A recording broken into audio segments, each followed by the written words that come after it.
Praise the lord. పాపుల రక్షకుడైన యేసుక్రీస్తు ప్రభుల వారి గొప్ప నామమున మీ అందరికీ రక్షణ, స్వస్థత, సమాధానం, ఆశీర్వాదం, పరలోకం కలుగునుగాక. ఈ దినపు యేసయ్య జీవపు మాట లూకాసు వర్తమానం 3వ అధ్యాయం 6వ వాక్యభాగం. సకల శరీరులు దేవుని రక్షణ చూతురు. పరిశుద్ధుడైన యేసయ్యను ఆరాధించుచు అనుక్షణము ఆయనను ప్రేమించుచు ఆయన రక్షణ ఆనందం అనుభవించుచున్న నా దేవుని పరిశుద్ధ దైవ జనాంగమా, మన యేసయ్య మన రక్షణకర్త అయిన దేవుడు, పూర్ణ రక్షణ కలుగు చేయు దేవుడు, నిత్య రక్షణకు కారకుడు. ఆయనే మన రక్షణ ఆధారమై ఉన్నాడు. లోకములో నీటిలో నుండి, అగ్నిలో నుండి, ప్రమాదముల నుండి, విపత్తుల నుండి రక్షించేవారు ఉన్నారు, రక్షక భటులు కూడా ఉన్నారు. కానీ పాపములో నుండి, నిత్య నరకములో నుండి ఆత్మను రక్షించగలవారు భూలోకములో ఎవరూ లేరు. దేవతలు, దేవుళ్ళు, మహానుభావులు అనబడిన వారు కూడా రక్షించజాలరు. పాపులను రక్షించుటకు క్రీస్తు యేసు ఈ లోకమునకు వచ్చెను అను వాక్యము నమ్మదగినదియు పూర్ణాంగీకారమునకు యోగ్యమైనదై ఉన్నది. అవును ప్రియులారా, సకల శరీరు పాపములో పుట్టి పాపములో పెరిగి పాపములో చనిపోవచ్చున్నారు. పాపం వలన వచ్చు జీతము మరణము. అది అగ్ని ఆరదు, పురుగు చావని ప్రాంతం. అక్కడ ఏడుపు, పండ్లు కొరుటయు ఉన్నవి.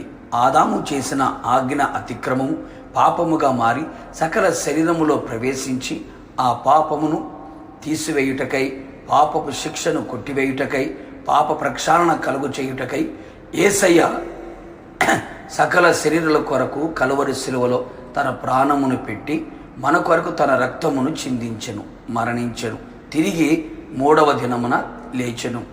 ఆ అమూల్యమైన, నిర్దోషమైన, పవిత్రమైన, పాపము లేని ఆ రక్తము పాపమును తీసివేసి పాపపు శిక్షను కొట్టివేయబడి రక్షణ ఆత్మకు కలుగు చేయును. సకల జనుల ఎదుట సిద్ధపరిచిన ఆ రక్షణ సర్వ శరీరులు చూచుచున్నారు. రక్షకుడైన యేసయ్య ద్వారా రక్షణను అనుభవించుచున్నారు.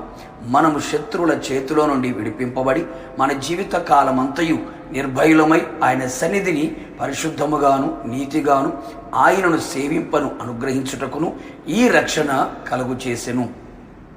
యేసు ప్రభువని నోటితో ఒప్పుకొని దేవుడు మృతులలో నుండి ఆయన లేపనని నీ హృదయమందు విశ్వసించిన ఎడల నీవు రక్షింపబడదు. రక్షణ కలుగునట్లు నోటితో ఒప్పుకొనుము.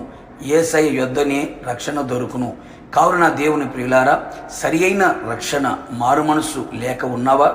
రక్షణ పొందుకొనుము, నరకమును తప్పించుకొందువు, ప్రభుతో నిత్యము ఉందువు. ప్రార్థన. మా రక్షణకు ఆధారభూతుడైన యేసునాథ, నీ పరిశుద్ధ పాదములకి స్తుతి స్తోత్రములు చెల్లించుచు ఉన్నాం. మరొక్కసారి మీ జీవపు మాట చేత మమ్మల్ని దర్శించినందుకే మీకు స్తోత్రములు. అవును ప్రభువా, సకల శరీరులు మీరు కలుగు చేసే రక్షణ చూచున్నట్లుగా మీరు కార్యాలు చేయండి. మీరు మా కొరకు కలవరి శిలువలో రక్తాన్ని చిందించి ప్రాణం పెట్టి 3వ దినమున తిరిగి లేచి ఉన్నారు ప్రభువా, మీకు స్తోత్రాలు.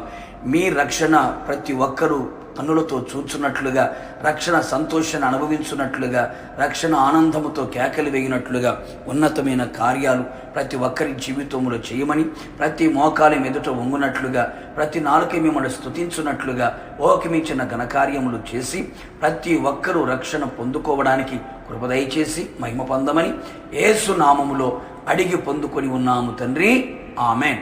నిశ్చయముగా మీరును మీ కుటుంబ సభ్యులందరూ ఆయన రక్షణను చూచుదురు గాక. God bless you.